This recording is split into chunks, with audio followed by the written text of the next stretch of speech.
बिस्मिल्लाहिर्रहमानिर्रहीम। गर्मियों के मौसम में दूध की पैदावार को बढ़ाने के लिए डालडा घी, सरसों का तेल, इसके अलावा और काफ़ी सारी चीज़ें जो हैं, जैसे ख़ास तौर पे बाईपास फैट जो है, इन तीनों का इस्तेमाल करवाना चाहिए या नहीं करवाना चाहिए। काफ़ी सारे फार्मर इस चीज़ के बारे में क्वेश्चन करते हैं कि गर्मी का मौसम है, तेल का इस्तेमाल नहीं करना, घी का इस्तेमाल नहीं करना। तो आज इसी के बारे में बात करेंगे कि अगर आपने घी और तेल का इस्तेमाल गर्मियों के मौसम में ना किया तो ज़ाहिर है दूध की पैदावार नीचे गिरेगी। अच्छा, गर्मियों के मौसम में इसका इस्तेमाल क्यों ज़रूरी हो जाता है? इसका गर्मियों के मौसम में इसलिए इस्तेमाल ज़रूरी हो जाता है कि जो तेल और घी हैं ये एनर्जी का बहुत बड़ा सोर्स है, ताकत का बहुत बड़ा सोर्स है। यानी कि ये जो आप वंडा वगैरह देते हैं, खल देते हैं, उससे 2.5 गुना ज़्यादा इसके अंदर ताकत मौजूद है। गर्मी का जब शदीद मौसम हो जाता है, शिद्दत आ जाती है, तो जानवर चारा कम करते हैं खाना। जब चारा कम कर देंगे तो अल्टीमेट जानवर जो है वो आहिस्ता आहिस्ता कमज़ोरी की तरफ आ जाएगा, दूध जो है वो बहुत ज़्यादा कम कर देगा, दूध के ऊपर फैट जो है वो बहुत ज़्यादा कम कर देगा अपनी। ऐसी सूरत हाल में जानवर को तेल देना बहुत ज़्यादा ज़रूरी हो जाता है, घी देना बहुत ज़्यादा ज़रूरी हो जाता है। तो क्या तेल और घी के अलावा भी कोई ऐसी चीज़ है जो कि इससे भी ज़्यादा बेहतर हो? तो उसके बारे में भी बात करेंगे। सबसे पहले आ जाते हैं डालडा घी पर, जो कि पहला सवाल यही था कि गर्मी के मौसम में डालडा घी दे सकते हैं? जी बिल्कुल दे सकते हैं। डालडा घी जो है, लेकिन आप इसको लगातार नहीं दे सकते। डालडा घी जो है इसको आप 50 से 100 ग्राम रोज़ाना दे सकते हैं। 4 से 5 दिन के लिए आप इस्तेमाल करें, उसके बाद 4-5 दिन का फिर दोबारा इसमें गैप दे दें, फिर इसको इस्तेमाल करें। यानी कि आप लगातार इसको नहीं दे सकते। जब लगातार घी को आप देंगे तो होगा क्या, घी को या तेल, सरसों के तेल की भी साथ ही बात कर लो, इसको आप लगातार देंगे तो जानवर का जो बड़ा मैदा है जिसको हम रूमन कहते हैं, उसके ऊपर ये एक तह चढ़ा देगा। जब तह चढ़ा देगा तो खुराक हजम करने वाले जो जरासीम है, जो बैक्टीरिया है, उनकी तादाद जो है बहुत ज़्यादा कम हो जाएगी। क्योंकि गर्मी के मौसम में वैसे ही जानवर जब वो हाँफना शुरू करता है, जब ज़्यादा हाँफता है तो अपने मुंह से जो राले बहाता है या लंबे लंबे सांस लेता है, तो उसमें बाइकार्बोनेट्स वैसे कम हो जाते हैं। तेज़ाबियत जानवर के मैदे में बहुत ज़्यादा बढ़ जाती है। जानवर का मैदा पहले ही डिस्टर्ब होता है। जब हम उसको तेल देंगे उससे फ़र्क तो पड़ेगा, लेकिन अगर लगातार देंगे तो मैदा जो है वो डिस्टर्ब हो जाएगा, दूध की पैदावार जो है फिर वो नीचे ड्रॉप कर जाएगी। अगर आपने डालडा घी देना है तो डालडा घी देने का जो तरीकाकार है, उसकी जो खुराक है उसको ज़हन में रख लीजिए। 50 से 100 ग्राम आपने जो डालडा घी है उसको देना है। और डालडा घी जो है वो आपने बिल्कुल फ्रेश और जमी हुई हालत में नहीं देना। और अगर आपने पिघला कर भी उसको देना है तो आपने उसको प्योर नहीं देना। डालडा घी जब भी देना है आपने उसको पिघला लेना है, वनडे के अंदर उसको मिक्स करना है, अच्छी तरह से मिक्स करके तब वो वनडे के साथ अंदर जाए। इसी तरह अगर आप सरसों का तेल इस्तेमाल करें तो उसकी भी खुराक जो है वो 50 से 100 ग्राम है, उसको भी आप वनडे के अंदर मिक्स करेंगे और जानवर को खिला देंगे। इन दोनों चीज़ों से बेहतर एक और घी है जिसको हम, या तेल आप इसको कह रहे हैं, उसको घी कह लें, वो है बाईपास फैट।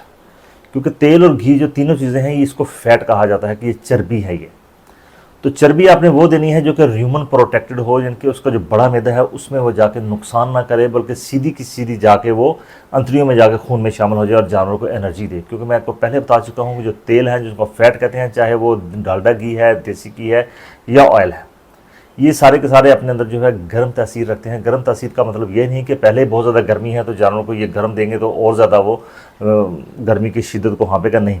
ये वो वाली गर्मी है जो कि जानवरों की ज़िंदगी के लिए, जानवरों की पैदावार बढ़ाने के लिए बहुत ज़्यादा ज़रूरी है। क्योंकि गर्मी के मौसम में अक्सर फार्मर कहते हैं ये पहले ही बहुत ज़्यादा हाँफ रहा है, पहले गर्मी तो तेल तो बहुत ज़्यादा गर्म होगा, फलां तेल बहुत गर्म होगा, फलां तेल ठंडा होगा। तो तेल जितने भी हैं ये एनर्जी का सोर्स है, जानवरों को ये गर्म रखते हैं, हीट में रखते हैं, लेकिन गर्मी वाली हीट नहीं। ये वो वाली हीट है जो कि पैदावार बढ़ाने के लिए बहुत ज़्यादा ज़रूरी है। सादा अल्फाज में आप उसको समझ लीजिए। तो बेहतर यही है कि आप अपने जानवरों को बाईपास फैट का इस्तेमाल करवाइए। बाईपास फैट जो है ये भी तेल है, घी है, लेकिन इसको प्रोटेक्ट किया गया है इसके ऊपर मैग्नीशियम ऑक्साइड चढ़ाकर, जो कि 84% है। सबसे सस्ती है, सबसे आसान है। तकरीबन ये 600 से 650 किलो के रुपये के पर केजी जो है इसका रेट जो है तकरीबन बनता है। तो आप अपने इलाके के हिसाब से इसको परचेज़ कर सकते हैं। ये 100 से 200 ग्राम तक आप मुनहसर है कि आपका जानवर दूध कितना दे रहे हैं। तो रोज़ाना के हिसाब से आपने एक मरतबा दिन में इसको देना होता है। तो जानवर का जो हाँफना है वो बहुत ज़्यादा इससे कम हो जाएगा, मैदे को ज़्यादा डिस्टर्ब नहीं करेगी, गोबर जो उसको पतला नहीं करेगी, गोबर को असली हालत में जो गोबर है उसी तरह रहेगा। और दूध भी इसका इफेक्ट ये होगा, एक तो इसका दूध जानवर का बहुत ज़्यादा इससे बढ़ेगा, दूध के ऊपर जो फैट परसेंटेज है वो बहुत ज़्यादा बेहतर हो जाएगी, जानवर ओवरऑल बेहतर होगा, जानवरों की जो जिल्द है वो खुश्क नहीं होगी बल्कि तरी में आ जाएगी। अगर आप डालडा घी भी इस्तेमाल कर रहे हैं तो तेल भी इस्तेमाल कर रहे हैं, अगर आप वो करना चाह रहे हैं, आप करते हैं और आप चाहते हैं कि उसमें गैप आ जाए तो आपकी पैदावार जो कम होगी उसमें कोई नुकसान नहीं ज़्यादा होगा। तो जो फैट होती है इसका सबसे बड़ा जो फ़ायदा है, एक तो जानवर जो कमज़ोर हैं, हाँफते हैं, उनके लिए बहुत अच्छी है, उसको बेहतर करेगी। जानवर की जिल्द जो खुश्क है उसको ये तरी की तरफ लेके आएगी। सबसे बड़ा फ़ायदा यह है कि गर्मियों के मौसम में जानवर जो हीट में नहीं आते तो उनको अगर आप ये अपनी फैट गर्मियों में खिलाते हैं तो जानवर के हीट में आने के चांसेस जो है वो बहुत ज़्यादा बेहतर हो जाते हैं। बार बार अगर रिपीट होते हैं तो फिर उनका एनर्जी लेवल जो है इससे वो बहुत ज़्यादा बेहतर हो जाता है। तो उम्मीद करता हूँ आज की वीडियो में अब वो वाले किसान हजरात जो कि क्वेश्चन ये करते हैं कि गर्मी के मौसम में तेल देना चाहिए या नहीं देना चाहिए, वो वाले फार्मर जो कहते हैं कि गर्मियों में तेल का इस्तेमाल नहीं करना, तो मैं आपसे ये कहूँगा आपने गर्मी के मौसम में ही तो तेल का इस्तेमाल करना है, क्योंकि इन्हीं दिनों में तो जानवर जो है वो बहुत ज़्यादा कमज़ोरी की तरफ आ जाता है। शदीद गर्मी की शिद्दत की वजह से चारा कम कर देता है। जब ताकत कम होगी तो ज़ाहिर जानवर का जो पैदावार है वो नीचे गिर जाएगी। तो उस पैदावार को बराबर करने के लिए ज़रूरी है कि आप उसको ऑयल भी इस्तेमाल करवा सकते हैं, डालडा घी भी इस्तेमाल कर सकते हैं, लेकिन ये सिर्फ 50 से 100 ग्राम तक आप इसको दे सकते हैं। फिर ये मैदे को डिस्टर्ब नहीं करेगा। 4-5 दिन के लिए इसको दें, फिर 3-4 दिन का गैप दे दें, फिर उसके बाद शुरू कर दें आहिस्ता आहिस्ता।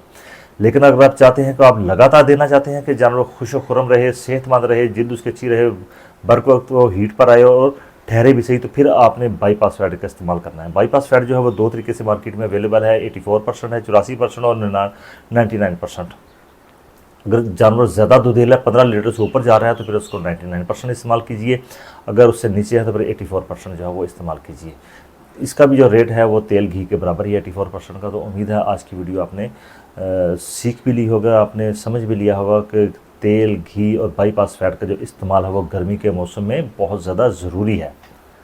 वीडियो आपको अच्छी लगे, कंटेंट अच्छा लगे तो दूसरे फार्मर तक इसको ज़रूर शेयर कीजिए। हम आपके लिए जो है वो छोटे छोटे जो है वो इल्म के जो छोटे ख़जाने हैं वो इंशाल्लाह आपके साथ शेयर करते रहेंगे, ताकि आप ये डेयरी है, आपके जो जानवर है वो खुश व खरम रहें। आपका बहुत शुक्रिया। अल्लाह हाफ़िज़।